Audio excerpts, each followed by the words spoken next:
there, I care and you matter. I'm Shannon and welcome to my channel. Today we're going to be taking a tour of my pencil pouch. And I got this off of Amazon for well under $10. And this little pin I actually got from my husband for Christmas. I don't know if this is available on Amazon or not, but I'll certainly take a look and see if I can find it. And I love it because it has a little comma that says wait and a question mark that says what. And as a writer, I really appreciate that. So let's dive in. Oh, I should share too that this is not the zipper pull that comes with it. It comes with a standard zipper. I just added this because it's easier for me to grab and I like how it looks. And same here. There used to be a little zipper here, but I rarely open this and I didn't like it getting caught on things, so I literally just took wire cutters and cut that off. But should I ever have to open it, I can, because tucked inside there I do keep two things. I keep a ruler and I keep a pair of little travel scissors. Also a gift from my husband years ago. It came as a set of two. If I can find these, I know he got these off Amazon. If I can find it, I will put a link to that as well. So let's get into the major compartment, the big compartment. First of all, what I liked about this pencil pouch, I like the color. It's not a black, but it's dark enough to hide dirt and just everyday wear. I like the size. It's large enough to carry everything that I need without being too big, and it has structure on its own. It's even fully empty. It holds its shape, which I love. And it's not too big. I didn't want something big and bulky. I wanted something that I could pull out no matter where I'm working, whether that's, someplace else in the house or at a cafe or even just lying on my bed or on my floor in the living room, and it's not going to take up a lot of space. And this really fit the bill. I would say it's about 8 inches by 2 inches deep by 3 inches high. So let's dive in. All right, first of all, white out. We all make mistakes, but that doesn't mean we have to keep them. We can always rectify them, and I love whiteout.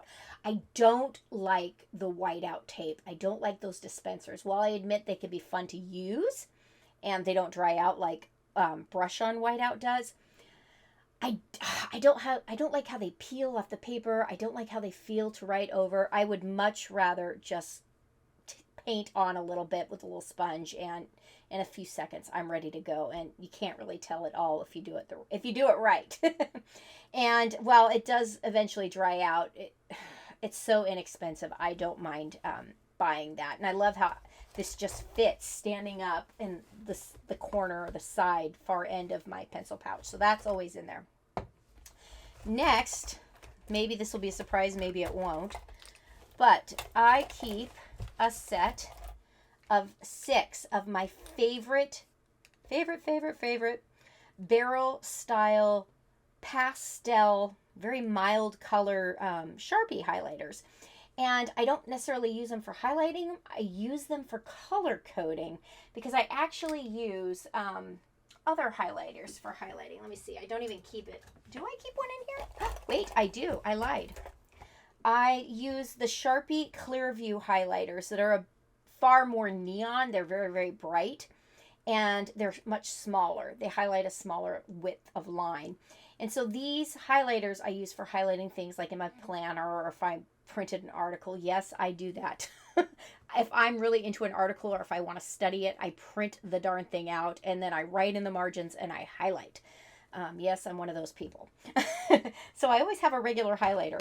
But these Sharpie, I don't even know the name of it. They're just they look soft pastel. They're almost like mild liners, but I don't care for mild liners because they felt almost dry when I used them, and they don't have a lot of color saturation.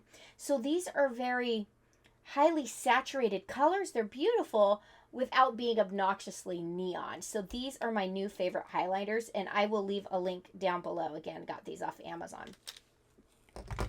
I'll leave a link to the Clearview highlighters as well. Next, oh, I'm such a loser. Loser, hoarder, collector, I don't know. I'm just paranoid because my husband can't believe it, but my pens run out of ink. And one of my worst fears is being somewhere in the middle of working, in the middle of a creative flow, in the middle of writing something down important and my pen running out. Why am I scared? Why am I paranoid? Because that's happened. And I don't want to let history repeat itself. So I have not 1, 2, 3, 4, but 5 Bic Velocity pens. And actually, these are rebranded as Bic Glide pens. Specifically, I like the Bold Blue 1.6 millimeter point. I love them. I've done reviews on these before. I'll link to that video down below. But I just love the grip. I love that they're click. They write. They glide like butter on every kind of paper. And again, just my favorite go-to ballpoint pen. Use them for everything, from my planner to note cards, index cards, to just everything. Everything. So anyway, love these pens. So that's why I have 5. Next, I have another one of my pens. I wouldn't say favorite because, again, Glide is my favorite. But I do have a ZGrip Flight. This is by Zebra. This would be my second favorite pen, but it's not nearly as nice to hold, and the ink does not glide as well across the page. But it's a darn good pen, and I actually think I feature this in the review video I did as well. So, I have one of those. Next, oh, you guys are going to think I'm so weird, but this is full transparency. I did not go through my pencil pouch before I started this video. I have said before, I like to have my creature comforts with me at all times. Why? Because if I'm in the process of trying to generate ideas or trying to think something out or trying to troubleshoot or problem solve or just whatever, suddenly if I'm uncomfortable, I have to stop and go get whatever I need in order to be comfortable. My creature comforts, if I can meet those needs in the moment right away, then the sooner I can get back into flow and focusing on what it is I'm supposed to be focusing on in the first place. And there are 3 major things that I need. One of those things are Q-tips. I hate having itchy ears. So, however gross that might be, this is a little empty candy tin, and I just put a couple Q-tips in there. Love those. Gotta have them on hand. Next, I have my favorite lip balm. And I actually peel off the sticker because I don't know, I just think it looks cleaner. You know how the stickers can get the labels can get kind of gummed up on the edges. As soon as I get one, I peel it off. And actually, that's how I know which ones are used and which ones are brand new, is if the label's still on there, I know it's brand new. If it's gone, then it's in use or has been used. And my favorite lip balm is Dr. Bronner's, and I will leave a link down below. Don't really care for the orange one, but I do like the lemon lime, I think it's called, and the blue one is peppermint, and of course he has a unflavored. They're actually, none of them are flavored, but they are scented. The unscented plain one is good too, but Dr. Bronner's is my favorite. And last but not least, I also have a little tube of hand cream. And let's see, what is this? Oh, my favorite is Trader Joe's Ultra Moisturizing Hand Cream. Why do I like it? It is so incredibly decadent. I mean, it literally, I hate it when they say hand cream and it's nothing more than watery lotion. And there is a place for lotion. I use lotion after every shower. But I handle a lot of paper and I have psoriasis. And so I have very, very dry skin. And sometimes you just need a cream. And this is 20% shea. And I love it because it just, you can get every last drop of it because it's a metal container, a metal tube, so you can just, like toothpaste, just, wind it down and get every little last drop. And it fits so nicely inside my pencil pouch. Little story, my grandmother, who is my last blood relative who I had any kind of relationship with, she just passed 2 years ago. It was so horrible, traumatic for me. But anyway, I digress.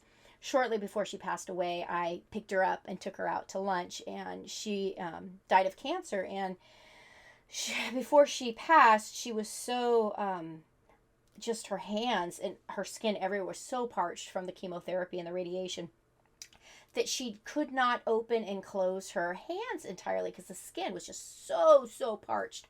And I noticed it. She did her best to hide it because she never complained, God bless her. But what a good example for me. But I noticed her hands, and so and I knew she didn't have arthritis, which, amazing at, 79, 80 years old. But I noticed her hands, so I I pulled this out. I have another tube of this in my purse. Ooh, big surprise. And I asked her, hey, Grandma, here, try this. And she's like, oh, I've tried everything, Shannon. I really have. And I said, can you just try, just do me a favor, try a little bit. And so she did. And I encouraged, she put a little pea-size amount because she didn't want to waste it. I'm like, oh my goodness, Grandma, nothing for you could be a waste. I said, you know, put a good inch strip of that lotion on. In fact, I'll show you. And so she did, and she rubbed it in. And after she did that, she didn't expect much, but about 10 minutes later, she ordered a roast beef sandwich. It was so sweet.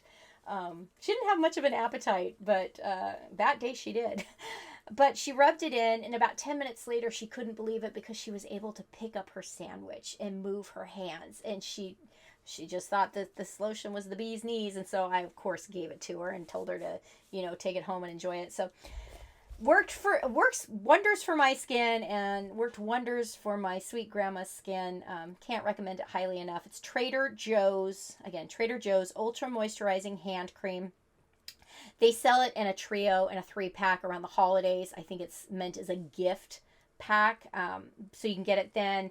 You might be able to find it on Amazon. I've also got the strawberry lemonade tube, which is a lot larger, but it's the same stuff and it smells delicious. Wouldn't fit real well in a pencil pouch, but I do recommend that as well.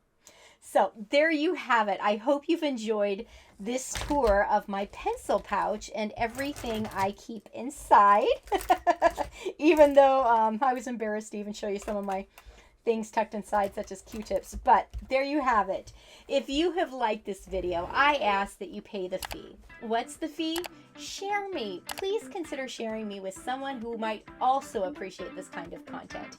And until the next video, thanks so much for watching, and I'll catch you next time. Bye-bye.